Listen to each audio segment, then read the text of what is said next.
고전무예라는 개념을 초점을 두고 무예에 들어가는 출발점이다. 중국의 남방에서 외구하고 싸운 사람에서 무술 듣는 것만으로도 정리됩니다.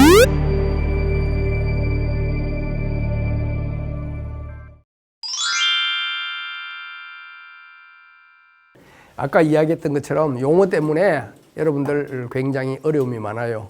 근데 그냥 대충 적어 넘어가면 들어 넘어가면서 무슨 뜻인지만 그 원래 뜻에만 조금 집중하고 다음 읽을 때는 내 이야기를 듣고 나서 읽으면 여러분 이해가 완전히 달라질 거예요. 아까는 전체 무예도부 통지 이야기인데 권법에 대한 이야기 다시 살짝 하면은 아이들한테 가르칠 수 있도록 책을 만들어라.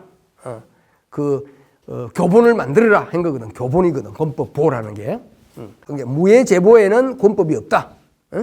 그리고 1604년에 권법보가 나오는데 지금은 존재하지 않는다. 아직은 못 찾았다.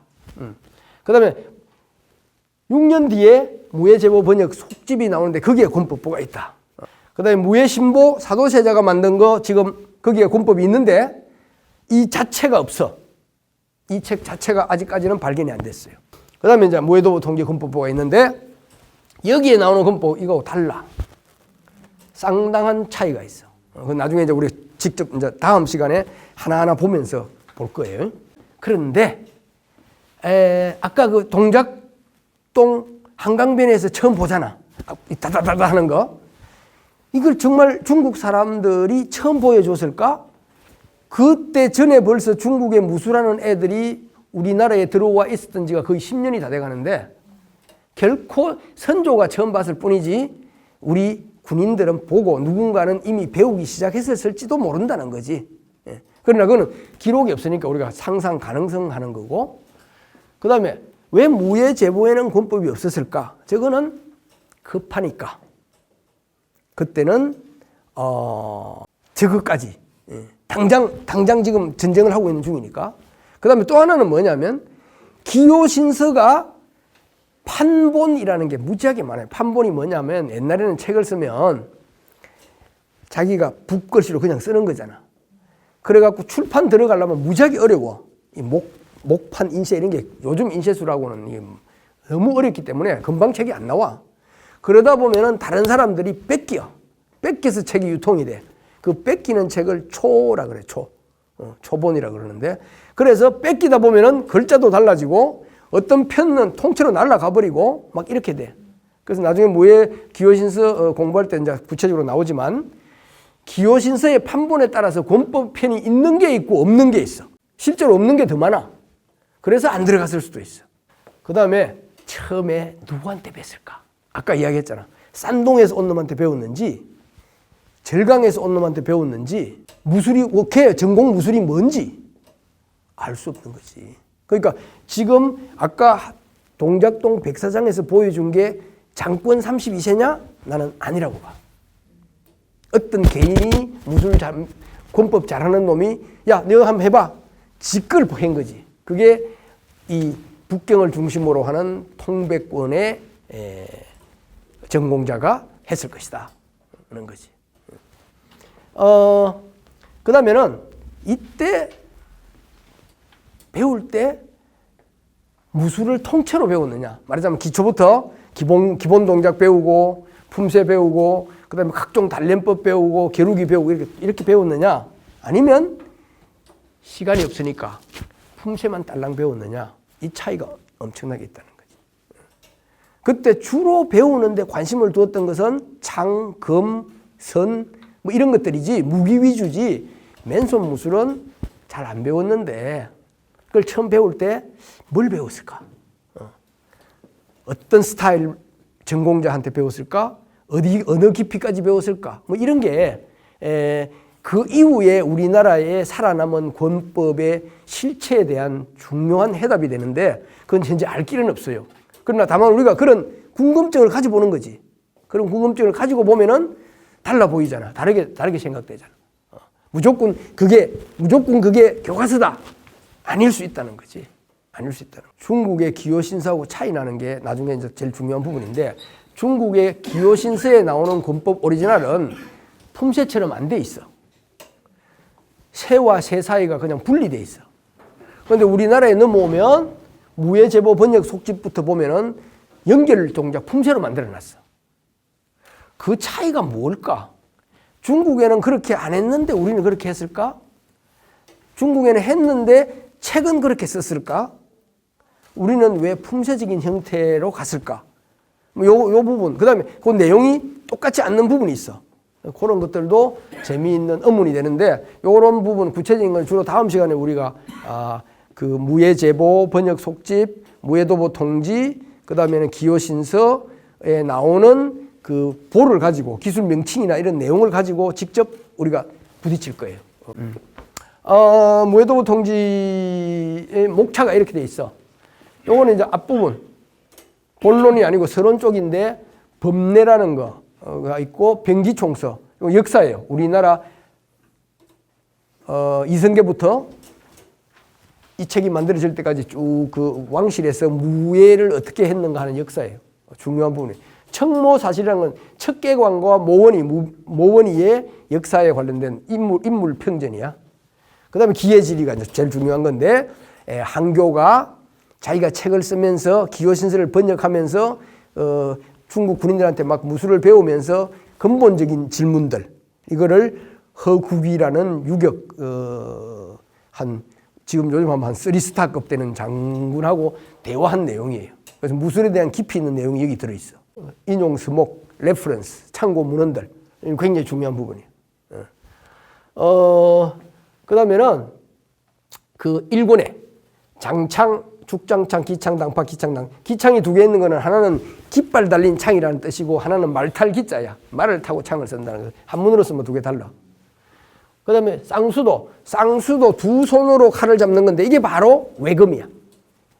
그전에는 좀 중국에는 한 손으로 잡고 했는데 이제 쌍수도가 나오는 건 그만큼 칼이 길어지고 무거워지고 그 다음에는 진짜 살상용으로 하기 때문에 이제 이런 게 나오지. 얘도 외금과 교전 따로 또 외금에 대해서 나와.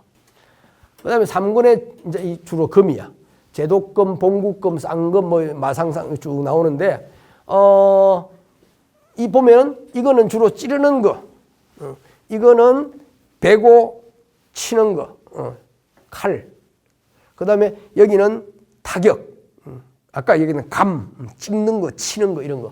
권법, 곤봉, 평곤, 도르깨 같은 거, 이단봉 같은 거, 긴 거, 뭐 그런 것들이에요. 그리고 여기서 격구와 마상제를 넣어놨어. 특이하게 무술이라고 하기 어려운데 그러나 말을 타고 격구가 폴로잖아, 폴로. 지금 말 타는 제주에 관련된 거기 때문에 군사적으로 중요한 것이다. 군사훈련에서 많이 쓰는 것이다 해서 이렇게 넣어놓은 거예요. 그래서 이제 보면은 무예도보 통지는 다 버려버리고 권법으로만 들어가자. 권법에 들어가면 권법은 그 전체를 보면은 제일 앞에 서문이 있어. 박청청 요 페이지예요. 요 서문 하나. 두 번째는 권법보. 그러니까 실제 동작 설명. 그 다음에는 권법보 중에서 보충 부분이 있어. 오리지널이 있고 몇 개 동작을 따로 분리해서 보충을 해놨어.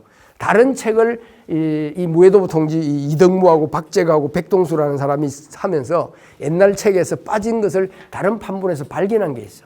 그래서 그거를 추가해놓은 자세 동작 몇 가지를 기술 몇 가지를 추가해놓은 게 있어. 그래서 이거 합쳐서 전체를 권법보로 보면 돼. 그 다음에는 권법 총보와 총도가 나오는데 총보는 용어로 쭉 품새 연기라는 1번 앞굽이 아랫맞기, 그 다음에 앞서기, 몸통 지르기 뭐 이렇게 그 기술별로 쭉 해놓은 거예요. 용어만. 총도는 동작까지 그림을 해가지고 이렇게 쫙 해놨어. 우리 태극 1장 전체 한 장 안에 다 써놓은 거 있지. 사진하고 용어하고 써가지고. 그게 총도예요. 사진 빼고 동작만 순서대로 해놓은 거, 태극 1장 해놓은 거는 총보예요. 그리고 이제 쭉 설명이 나와. 동작 설명, 품새야. 우리 태극 1장 해놓은 거하고 똑같은 거야. 동작 설명, 사진. 태극 1장 품새, 동작 순서대로 쭉 연결하는 거 있지. 이게 총보야. 동작을 말로 한 거는 보. 그림으로 하는 것은 도. 자, 우리가 내가 제일 관심을 갖는 것은 이 서문인데, 지금까지 무해도고 통질에 대한 연구가 서문 이런 걸 별로 자세히 하지 않았어. 근데 이 서문이 뭐냐면 이론편이야. 그 당시에 맨손무술에 대한 이해의 수준을 알 수 있고 이 맨손무술 권법이라는 것을 어떻게 생각하는가를 알 수 있고 그다음에 그 당시에 특히 중국에 어떤 무술이 있었는가 뭐 이런 것 내용이 나와요. 그래서 무술에 대한 진짜 내용을 알 수 있는 것은 이 서문이 더 중요해. 서문에 보면 크게 4가지로 나눌 수 있어.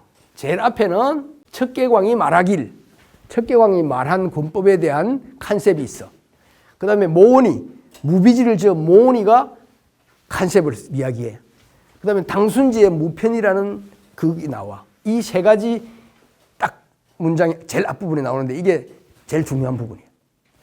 그 다음에는 시는 시경을 말해, 시경. 시경이라는 것은 공자보다 더 옛날, 아주 옛날의 중국의 역사를 알 수 있는 시집인데 거기에 무권, 무용, 무술도 모르고 용맹도 없으면 직위난계, 질서가 다 없어진다. 질서 잡을 놈이 없다. 뭐 이런 뜻이야. 근데 여기서 쭉 나오는 이게 뭐냐면 고대 수박의 역사를 이야기하는 부분이에요. 그 다음에 이제 보면 당송일의 그 술법에는 2가지가 있는데 하나는 외가고 하나는 내가다라는 게 나와. 내가 외가에 대한 이야기가 나오는데 주로 내가권법에 대한 이야기예요. 내가권법에 대한 이야기인데 이 분량이 엄청나게 많아. 엄청 길어. 사실 내용은 별거 없어. 어떤 중국의 한 책을 거의 옮겨놓은 건데 나중에 우리 같이 볼 거예요. 그래서 핵심은 1, 2, 3, 4야. 제 1부 요렇게 돼 있어. 그런데 중국의 책을 우리 옛날 한문 책을 보면 어려운 게 문장을 끊어놓지 않았어. 뭐뭐 했습니다. 땅. 그래서 돌아왔습니다. 땅. 땅이 없어. 그냥 통글이야. 그래서 많은 학자들이 그 이후에 뭘 하느냐면 점 찍는 거에 대해서 하는 거예요. 점을 나중에 이제 우리 이야기 나오는데 점을 어디 찍느냐에 따라서 뜻이 확 달라져 버려. 아버지가 방에 들어갔습니다. 아버지 가방에 들어갔습니다. 이렇게 되는 거잖아. 그거하고 똑같아.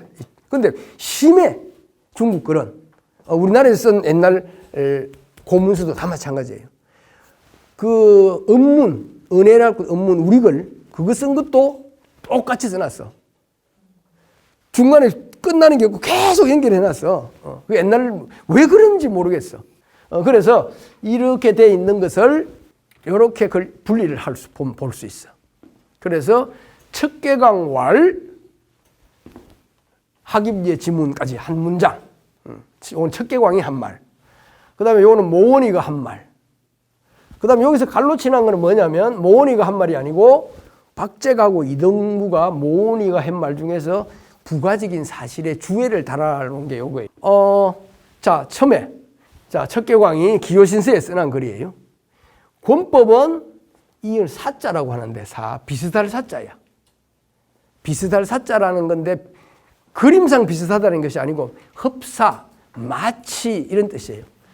마치 무에 관련이 없을 듯하다. 뭐에? 이 대전지기. 이 대전이라는 건 2차 대전, 1차 대전이 아니고 큰 전쟁이라는 건 실제 군대가 벌이는 전투. 그러니까 실제 군사 전투를 말하는 거예요. 그러니까 임진왜란 같은 그런 전투, 그런 전투의 기술로는 큰 관계가 없는 듯하다. 큰 도움이 안 된다. 직접적으로 쓸 수 있는 게 아니다. 이런 뜻이에요. 근데 이 사자가 뭐냐면 그런 것 같으나 하는 것이. 결론을 내는 게 아니고 그런 것 같으나 마치 그러나 그러나 활동 수족 손과 다리를 활발하게 움직이게 하고 즉 단련을 하고 그 다음에는 관건지체 다리 체 온몸 그러니까 이걸 다 합치면 수족지체를 하나를 보고 활동 관건하면 관건이란 말은 부지런히 한다 이런 말인데 그 전체적으로 이야기하면 손발과 몸을 단련하고 열심히 움직이게 하는 것이다. 진짜 전투에 직접적으로 주먹을 치고 막 이렇게 맞고 하는 거 상관없을 것 같지만 이 권법이라는 것은 몸을 단련시키는 기초적인 훈련이니까 그래서 위초학, 초보자들. 이 초보자라는 건 권법의 초보자가 아니고 무예를 익히는 군대에서 하기 위해서 창술과 검술과 공술을 익혀야 되는 그런 그 무예의 초보자들에게는 입의 지문이라 무예에 들어가는 출발점이다. 기초다. 첫 단계다. 이런 뜻이지. 그래서 척개각이 말하길 권법에는 대전에 예비하는 기회는 없는 것 같다. 보통 번역에서 예비하는 걸 무예를 예비하는 걸로 많이 해놨는데 직역에. 그러나 수족을 활동하고 지체를 부지런히 하는 습관을 처음부터 배우는 사람이 무예에 입문하는 요 글자 나오는데 문이 된다. 문자에 문이 된다. 그래서 이걸 우리가 좀 더 알기 쉽게 번역을 해보면 권법이라고 하는 그 무예는 실제 큰 전쟁에서 바로 쓰이는 기술은 아닌 것처럼 생각이 된다.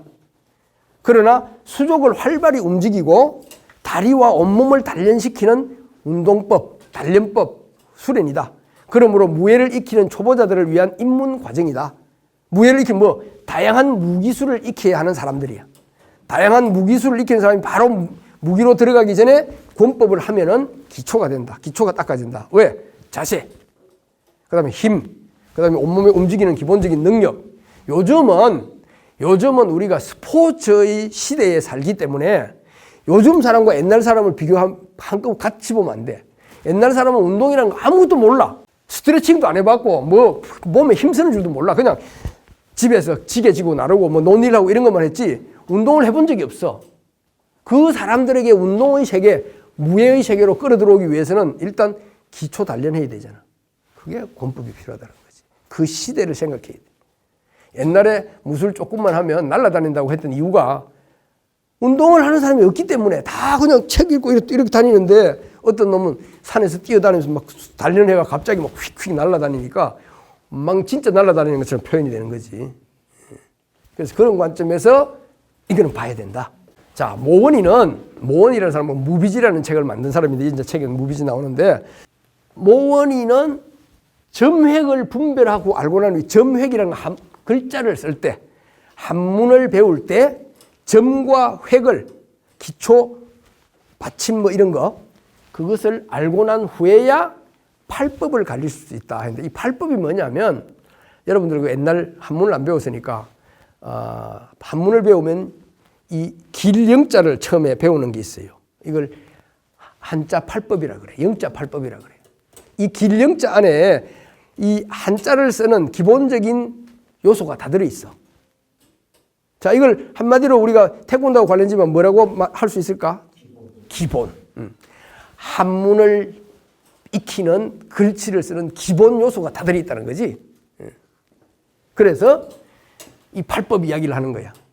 그 다음에 이어서 문장이 여기서 지점획, 점획을 알아야 그 이유가 돼야 가히 팔법을 인자 가르칠 수 있다. 배울 수 있다. 이런 뜻이고 가운데 건 빼버리고 그 다음에는 그안 이 그자는 우리가 의거하다, 근거하다는 뜻. 어디에. 그래서 이 안자는 안장, 말 안장이야. 안장에 익숙해져야 안장에 앉을 줄 알아야 달린다. 말을 타고 달리는 거 말하는. 그래서 말 타고 달리는 것을 가르칠 수 있다. 안장에 우선 먼저 익숙해져야 된다. 그러니까 뭐야? 바로 점액과 팔법과 안장에 앉는 법과 같은 이런 기본, 무예를 익히는 기본이 바로 권법이다. 그런 뜻이에요. 그 다음에 이제 무편 이야기야. 이 무편이라는 책이